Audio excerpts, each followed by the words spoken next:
Chapter number 9 financial management को थोड़ा सा और आगे बढ़ाते हैं। हमने तीनों डिसीजन कंप्लीट कर लिए, investment, financing and dividend decision. अब मैंने आपको बताया था कि इन्वेस्टमेंट डिसीजन आपके दो तरीके के होते हैं, कौन कौन से, कैपिटल बजटिंग और वर्किंग कैपिटल। तो इन दोनों डिसीजन को भी अफेक्ट करने के कुछ फैक्टर्स हैं, ये भी हमें थोड़ा से और डिटेल में पढ़ने हैं। तो आज हम कैपिटल बजटिंग डिसीजन से दोबारा से शुरुआत कर रहे हैं कि कैपिटल बजटिंग डिसीजन को अफेक्ट करने के कौन से फैक्टर्स हैं। तो उससे पहले थोड़ा सा इसको और समझते हैं। हम बात कर रहे हैं फिक्स्ड कैपिटल की। देखो, कैपिटल बजटिंग डिसीजन हमारे लॉन्ग टर्म डिसीजन है, यानी कि ऐसा डिसीजन जो हम ले रहे हैं जब हम लॉन्ग टर्म एसेट्स में पैसा लगाते हैं। और जो पैसा हम लॉन्ग टर्म एसेट्स में लगाते हैं, लंबे समय के लिए किसी चीज में अगर हम पैसा लगा रहे हैं, तो उसे कहते हैं फिक्स्ड कैपिटल। तो फिक्स्ड कैपिटल क्या होती है? The money invested in the fixed asset which is to be used over a long period of time. ये दो चीजें इसके अंदर मेन है कि एक तो ये वो पैसा है जो फिक्स्ड एसेट में लगा है, और कब तक के लिए लगा है? For the longer period of time. तो अब जब भी हम ये डिसीजन लेते होंगे, तो क्यों हम इस डिसीजन को इतनी ज्यादा इंपॉर्टेंस देते हैं, क्यों ये डिसीजन हमारे लिए इंपॉर्टेंट है, पहले तो हम वो पॉइंट पढ़ लेते हैं। फिर पढ़ेंगे कि इस डिसीजन को अफेक्ट करने के फैक्टर्स कौन से हैं। तो मैं फिक्स्ड कैपिटल बोलूं या कैपिटल बजटिंग डिसीजन बोलूं, बात एक ही है। तो पहली इंपॉर्टेंस है, इस डिसीजन का आपकी लॉन्ग टर्म ग्रोथ पे फर्क पड़ता है, यानी कि क्या इसके लॉन्ग टर्म कॉन्सिक्वेंसेस हो सकते हैं, वो हम इसके अंदर पढ़ेंगे इसकी इंपॉर्टेंस में। पहली बात तो ये कि यहाँ पर आप क्योंकि decision longer period of time के लिए ले रहे हो, तो इसके जो इम्प्लीकेशंस है, इसके जो कॉन्सिक्वेंसेस हैं, वो लॉन्ग टर्म ही होंगे। यानी कि इसमें अगर आपको कोई झटका मिला तो उस झटके का असर लंबे समय तक के लिए होगा, क्योंकि यहाँ डिसीजन बहुत सोच समझ के लेने होते हैं। एक तो सीरियस और एक टाइम पास। जो टाइम पास है, यानी कि डे टू डे अपने काम को चलाने के लिए, टाइम पास करने के लिए हमें जो काम करना पड़ रहा है, तो उसका असर आज है कल खत्म है ना, उसमें इतना फर्क नहीं पड़ रहा है। देखो, फर्क तो उसमें पड़ता थोड़ा बहुत, ऐसा नहीं कि बिल्कुल फर्क नहीं पड़ता, थोड़ा सा फर्क पड़ता है, लेकिन उसको हम बहुत जल्द भूल जाते हैं। लेकिन जो सीरियसनेस के साथ आपने कोई डिसीजन लिया, जहां आप आगे तक के लिए सोच रहे थे, आप फ्यूचर तक की बात सोच रहे थे, आप बहुत गहरे चिंतन में थे कि यार हाँ, वो देख रहे थे आप आगे का फ्यूचर, पर वहां धक्का लगता है तो उसका असर कई बार जिंदगी भर तक होता है ना। So long term growth and effects की हम बात कर रहे थे। तो यहां पर भी आप डिसीजन ना बहुत सीरियसनेस के साथ लेते हो। क्यों? क्योंकि इसका असर लंबे समय तक आपके बिजनेस पे होने वाला है, तो इसके जो कॉन्सिक्वेंसेस है वो बहुत आगे तक जाते हैं। प्लस देखो, रिस्क तो हमें लेना ही है यहाँ पे। क्यों? क्योंकि यहाँ पे जो रिटर्न्स है वो हमें फ्यूचर के रिटर्न्स बहुत हाई होने की एक्सपेक्टेशंस होती है। जितना ज्यादा पैसा लगाओगे उतने ज्यादा रिटर्न्स की एक्सपेक्टेशंस भी तो करोगे, तो यहाँ पे रिटर्न्स भी अगर आए तो बहुत बढ़िया आएंगे, और यही आपके फ्यूचर ग्रोथ और फ्यूचर प्रोस्पेक्ट्स को अफेक्ट करेगा। तो इसके लॉन्ग टर्म इफेक्ट्स होते हैं, इसीलिए बहुत सोच समझ के हमें कैपिटल बजटिंग डिसीजन को लेना चाहिए। दूसरा, large amount of funds involve. आपने अपना बहुत सारा पैसा लगाया है इसके अंदर। सपोज करो आपने कोई 1 करोड़ रुपए की मशीन ले ली। आप जो बिजनेस कर रहे हो, उस बिजनेस के लिए आपको एक मशीन की जरूरत थी, वो 1 करोड़ रुपए की है, तो आपका 1 करोड़ रुपए ब्लॉक हो गया है। आपने इन्वेस्ट कर दिया 1 करोड़ रुपए। अब कल को अगर बिजनेस नहीं चला तो भाई 1 करोड़ रुपए आपके ब्लॉक हो गए। कल को बेचने भी जाओगे उस मशीन को तो 1 करोड़ वापस नहीं मिलेंगे। तो यहाँ पर एक बहुत बड़ा अमाउंट आपका इन्वॉल्व होता है, तो इसलिए बहुत क्रूशियल होते हैं ये डिसीजन। बहुत सोच समझ के, बहुत केयरफुली हमें प्लानिंग करनी चाहिए कि ये पैसा यहाँ लगाना है या नहीं लगाना है। ठीक है। तीसरा, रिस्क इन्वॉल्व। जितना ज्यादा पैसा उतना ज्यादा रिस्क में हो ना। कहीं पे 100 रुपए लगाओगे तो 100 रुपए तक का रिस्क है, 1000 लगाओगे 1000 के टाइप का रिस्क होगा। डर का लेवल दोनों के लिए अलग होगा। जहां 100 रुपए लगाए होंगे वहां डर का लेवल आपका अलग होगा, जहां 1000 रुपए लगा रखे होंगे वहां डर का लेवल आपका अलग ही रहेगा। तो क्योंकि यहाँ पे ह्यूज फंड्स इन्वॉल्व हैं, और ये फंड्स आपकी पूरी फर्म के रिटर्न को अफेक्ट करने वाले हैं, क्यों, और ये आपके पूरे ओवरऑल बिजनेस रिस्क को अफेक्ट करने वाले हैं, तो भाई सोच समझ के लेना पड़ेगा। ठीक है। Fourth, irreversible decision. एक बार की हुई गलती को आप वापस नहीं ले सकते। गलती को सुधारा जरूर जा सकता है, लेकिन वो भी पूरी तरीके से सुधारा नहीं जा सकता। गलती के इफेक्ट को आप पूरी तरीके से नष्ट नहीं कर सकते। उसका कहीं ना कहीं जो प्रभाव है वो आपको देखने को मिलेगा। अच्छी हिंदी बोली ना मैंने। जो डिसीजन होते हैं capital budgeting decision, they can't be reverse without incurring the heavy losses. बिना नुकसान के उस डिसीजन को आप वापस नहीं ले सकते। जैसे मैंने अभी आपको 1 करोड़ की मशीन का एग्जांपल दिया, मैंने कहा आपने ले ली 1 करोड़ की मशीन, कल को बिजनेस नहीं चला, आपको वापस करना है या उसे बेचना पड़ेगा, क्या 1 करोड़ की बिक जाएगी वो? आपको उसके अंदर लॉस होगा। तो बिना लॉस के आप अपने डिसीजन को वापस नहीं ले सकते हो, ठीक है। और अगर किसी प्रोजेक्ट को आप खत्म भी करोगे तो उसके एडवर्स फाइनेंशियल कॉन्सिक्वेंसेस हो सकते हैं, यानी कि उसका आपके कंपनी की फाइनेंशियल हेल्थ पे बहुत फर्क पड़ेगा, क्योंकि पैसा इन्वॉल्व है यहाँ पे बहुत सारा। तो ये 4 पॉइंट हमें बताते हैं इंपॉर्टेंस, किस चीज की इंपॉर्टेंस, कि क्यों हमारे लिए कैपिटल बजटिंग डिसीजन इतना इंपॉर्टेंट है, ठीक है।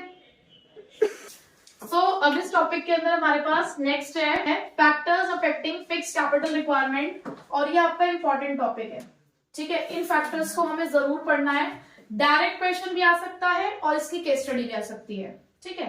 तो हमारे पास यहाँ पे कुछ 8 ऐसे पॉइंट्स हैं जो ये बताते हैं कि कौन से फैक्टर्स हमारे रिक्वायरमेंट को अफेक्ट कर रहे हैं। देखो यहाँ हम पढ़ने जा रहे हैं कि ऐसे कौन से फैक्टर्स होंगे जो हमें ये बताएंगे कि कब हमें फिक्स कैपिटल ज्यादा चाहिए और कब हमें फिक्स कैपिटल कम चाहिए, ठीक है। तो हम बात कर रहे हैं सबसे पहले नेचर ऑफ बिजनेस की। अगर मैं नेचर ऑफ बिजनेस की बात करूं तो मेनली हमारे पास 2 तरीके के बिजनेस होते हैं, एक होता है हमारे पास मैन्युफैक्चरिंग बिजनेस और एक है हमारे पास ट्रेडिंग बिजनेस, ठीक है। अब आपको पता है कि मैन्युफैक्चरिंग बिजनेस के अंदर आपको क्या करना है, रॉ मटेरियल को फिनिश गुड्स में कन्वर्ट करना है, तो उसके लिए आपको मशीनों की जरूरत होगी। आप पूरा मैन्युफैक्चरिंग बिजनेस चला रहे हो तो आपको एक जगह की भी जरूरत होगी, यानी कि प्लांट, मशीनरी, बिल्डिंग सब कुछ चाहिए। प्लांट, मशीनरी, बिल्डिंग, इन सब में पैसा लगाना फिक्स्ड कैपिटल है या वर्किंग कैपिटल है? फिक्स्ड कैपिटल है। इसका मतलब एक मैन्युफैक्चरिंग बिजनेस को ज्यादा वर्किंग कैपिटल रिक्वायरमेंट होती होगी। बट वहीं पे अगर मैं ट्रेडिंग बिजनेस की बात करूं तो ट्रेडिंग का मतलब क्या है, यहां से सामान लेकर वहां पर बेचना है। उन्हें कोई जरूरी नहीं है कि फिजिकल लोकेशन उन्हें बहुत बड़ी चाहिए हो, प्लांट और मशीनरी की भी उन्हें जरूरत नहीं है, क्योंकि उन्हें कोई प्रोडक्शन प्रोसेस में इन्वॉल्व नहीं होना, तो उनकी रिक्वायरमेंट कम होगी as compare to the manufacturing concern. देखो ये टॉपिक इंपॉर्टेंट है प्लस इजी है, क्यों? आपने जस्ट ये इस तरीके से फ्लो चार्ट के फॉर्म में भी याद कर लिया ना, तो आप सेंटेंस बना के इसको लिख सकते हो। कैसे? आप ऐसे लिखोगे, in terms of nature of business there are 2 types of business, manufacturing business and trading business. Since under the manufacturing business there is a production process in which the raw material has to be converted into the finished goods, so their fixed capital requirement is much more than the trading concern in which there is no production process involved. तो इस तरीके से आपको बनाकर लिखना है, आपको ये नहीं लिखना कि वो ज्यादा इस्तेमाल करते हैं, आप कंपैरिजन कर रहे हो कि मैन्युफैक्चरिंग कंसर्न्स की फिक्स्ड कैपिटल रिक्वायरमेंट ज्यादा है as compare to the trading concerns, ठीक है। Next, scale of operation. Scale मतलब क्या होता है, अगर हिंदी में बोलूं तो पैमाना, यानी कि किस लेवल पे आप काम करते हो। तो स्केल ऑफ ऑपरेशन की अगर हम बात करें तो हम भाई 2 लेवल पे काम करते हैं, या तो हम लार्ज स्केल पे काम कर रहे हैं या हम स्मॉल स्केल पे काम कर रहे हैं। बहुत कॉमन सेंस वाली बात है कि लार्ज स्केल पे हमारी जो रिक्वायरमेंट होती होगी वो कैसी होती होगी, ज्यादा, और स्मॉल स्केल पे अगर हम ऑपरेट कर रहे हैं तो हमारी रिक्वायरमेंट कैसी है, less. Next, choice of technique. देखो टेक्निक हमारे पास 2 तरीके की है, labour intensive, capital intensive. Labour intensive का मतलब क्या है, use of more labour less capital. यहां जरूरी नहीं कैपिटल का मतलब पैसा है, मशीनों का भी मतलब होता है यहाँ पे। कैपिटल इंटेंसिव का मतलब क्या है, मोर कैपिटल लेस लेबर। तो अब अपने कॉमन सेंस से बताओ कहाँ रिक्वायरमेंट ज्यादा होगी, लेबर में या कैपिटल में? तो लेबर इंटेंसिव टेक्निक क्योंकि मशीनों का इस्तेमाल कम करती है तो यहाँ फिक्स कैपिटल की रिक्वायरमेंट कम, लेकिन कैपिटल इंटेंसिव कहती है मशीनों के इस्तेमाल के बारे में, तो यहाँ पर रिक्वायरमेंट ज्यादा। Next, technology upgradation. हमारे कुछ बिजनेसेस ऐसे होते हैं जहां पर आपको टाइम टू टाइम टेक्नोलॉजी को अपग्रेड करना पड़ता है। अब जब टेक्नोलॉजी को अपग्रेड करोगे तो चीजों को बदलोगे। तो अगर आपका कोई ऐसा बिजनेस है जैसे कि आईटी सेक्टर है हमारा, उसके अंदर लगातार टेक्नोलॉजी अपग्रेड होती रहती है, तो वहां पर उन लोगों की जो फिक्स कैपिटल रिक्वायरमेंट होती है वो हाई रहती है। लेकिन अगर आपको कोई ऐसा बिजनेस है, अच्छा ये कंप्यूटर सेक्टर भी हो सकता है, लेकिन अगर आपका कोई ऐसा बिजनेस है जहां पर इतना ज्यादा टेक्नोलॉजी अपग्रेडेशन नहीं होता, जैसे कि फर्नीचर, अगर आप फर्नीचर का काम करते हो तो वहां पर बहुत ज्यादा ऐसा कोई टेक्नोलॉजी का क्या सीन है, वहां तो डिजाइन का सीन है ना, और डिजाइन भी ऐसे नहीं कि बहुत जल्दी आउटडेटेड हो जाते हैं। वो हमारे घर में 10 साल पहले रखा हुआ फर्नीचर हम आज भी इस्तेमाल कर रहे होते हैं, ठीक है, हम अपने घर की बात कर रहे हैं फिलहाल। तो जहां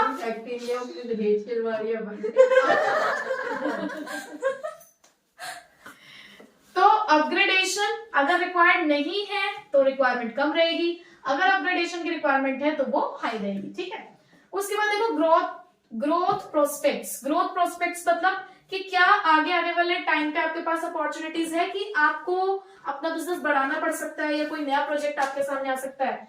तो देखो अगर प्रोजेक्ट आ रहा है सामने तो रिक्वायरमेंट होगी उस टाइम पे। तो अगर आपके पास कोई ग्रोथ प्रोस्पेक्ट्स अवेलेबल है, दिख रहे हैं कुछ ग्रोथ प्रोस्पेक्ट्स, तो उस टाइम पे आपकी रिक्वायरमेंट बढ़ जाएगी। लेकिन अगर ऐसे कोई भी ग्रोथ प्रोस्पेक्ट्स आपको सामने नजर नहीं आ रहे हैं तो उस टाइम पे आपकी रिक्वायरमेंट कम रहेगी। नेक्स्ट हम बात करते हैं डाइवर्सिफिकेशन की। अब डाइवर्सिफिकेशन का मतलब क्या होता है? Adding varieties to your business. आप क्या कर रहे हो? नई वेराइटीज ऐड कर रहे हो, नए प्रोडक्ट्स आप ऐड कर रहे हो। तो जब नई वेराइटीज ऐड करोगे तो भाई फिक्स कैपिटल चाहिए होगी या नहीं चाहिए होगी? सीमेंट बनाते हो, आप स्टील भी स्टार्ट कर रहे हो तो उसके लिए उसके रिसोर्सेज चाहिए होंगे। तो अगर आप डाइवर्सिफिकेशन की रिक्वायरमेंट के साथ आ रहे हो, अगर आप कर रहे हो डाइवर्सिफिकेशन, तो आपकी रिक्वायरमेंट उस टाइम पे हाई। बट अगर ऐसा कुछ भी नहीं है, आप जैसा अपने बिजनेस चला रहे थे वैसा ही कंटिन्यू कर रहे हो, तो जैसी आपकी रिक्वायरमेंट चल रही थी, अगर वो लेस है तो लेस ही रहेगी। ठीक है। नेक्स्ट, फाइनेंसिंग ऑल्टरनेटिव्स, यानी कि हमें एक ऐसा ऑल्टरनेटिव मिल गया कि हमें सामान खरीदना नहीं पड़ा। जैसे कि मैं एक बिजनेस चला रही हूं, उसमें मुझे 10 लाख की मशीन खरीदनी है। अब मेरे सामने दो रास्ते हैं, या तो मैं 10 लाख की मशीन खरीद लूं, या मुझे ना उन्होंने एक लीज का ऑप्शन दे दिया है कि मशीन खरीदो मत, हमसे रेंट पे ले लो, आप हमें महीने का 5,000 रुपए रेंट भरते रहना। तो मेरी जो रिक्वायरमेंट 10 लाख की थी वो किसमें कन्वर्ट हो गई? सीधे 5। तो मेरी 10 लाख की रिक्वायरमेंट सीधे किसमें कन्वर्ट हो गई? 5,000 में। तो यानी कि जब मेरे पास फाइनेंसिंग ऑल्टरनेटिव अवेलेबल हुआ तो मेरी रिक्वायरमेंट कैसी हो गई? लेस। बट अगर यहाँ पर मुझे ऐसा लीज का ऑप्शन नहीं मिलता तो भाई मेरे को पूरे 10 लाख रुपए इन्वेस्ट करने पड़ते। इसका मतलब उस टाइम पे मेरी रिक्वायरमेंट कैसी हो जाती? हाई हो जाती। ठीक है। Last, level of collaboration. Collaboration का मतलब क्या है? किसी के साथ मिल जाओ। सो लेवल ऑफ कोलैबोरेशन की अगर हम बात करें, यानी कि साथ में मिल जाना। कोई काम आप अकेले कर रहे हो और वही काम आप लोग मिलकर करो, जैसे तो लेवल ऑफ कोलैबोरेशन ये कहता है कि जैसे हमारी कोई रिक्वायरमेंट है, उस पे अगर हम लोगों को साथ में अपने मिला लें तो हमारा क्या हो जाएगा? वहां पे फिक्स कैपिटल की रिक्वायरमेंट कम हो जाएगी। जैसे आपने सुना होगा कि आजकल लोग कोलैबोरेशन करा के घर बनवाते हैं। देखो अगर आप अकेले उसको बनाओगे तो आपका खर्चा ज्यादा आएगा, वहीं पे आप किसी के साथ मिलकर उस काम को कर रहे हो तो आपका जो एक्सपेंडिचर है वो कम हो गया। ठीक। लाइकवाइज यहाँ पर एक एग्जांपल है कि जैसे एटीएम मशीन्स लगवाई जाती हैं, बैंक जो होते हैं वो अपने अपने एटीएम चलाते हैं। एक सिंगल बैंक अगर अपना एटीएम चला रहा है ना तो उसको मेंटेनेंस चार्जेस बहुत ज्यादा होते हैं, तो उनकी रिक्वायरमेंट हाई होती है। वहीं पे दो छोटे छोटे बैंक्स या 3-4 बैंक्स मिलकर अगर एक सिंगल एटीएम रन करें तो उनकी जो रिक्वायरमेंट हो जाएगी वो कम हो जाएगी। ठीक है। तो अगर आपके पास कोलैबोरेशन का ऑप्शन पॉसिबल है, मतलब आपको दिख रहा है कि हाँ कोलैबोरेशन हो सकता है, कोलैबोरेशन का ऑप्शन पॉसिबल है, तो रिक्वायरमेंट कम हो जाएगी। अगर ऐसा कोई भी ऑप्शन आपको पॉसिबल नहीं नजर आ रहा है तो रिक्वायरमेंट हमारी हाई रहेगी। ठीक है। तो ये 8 पॉइंट्स थे, 8 फैक्टर्स ऐसे हैं जो हमारी फिक्स कैपिटल रिक्वायरमेंट को अफेक्ट करते हैं। ठीक है।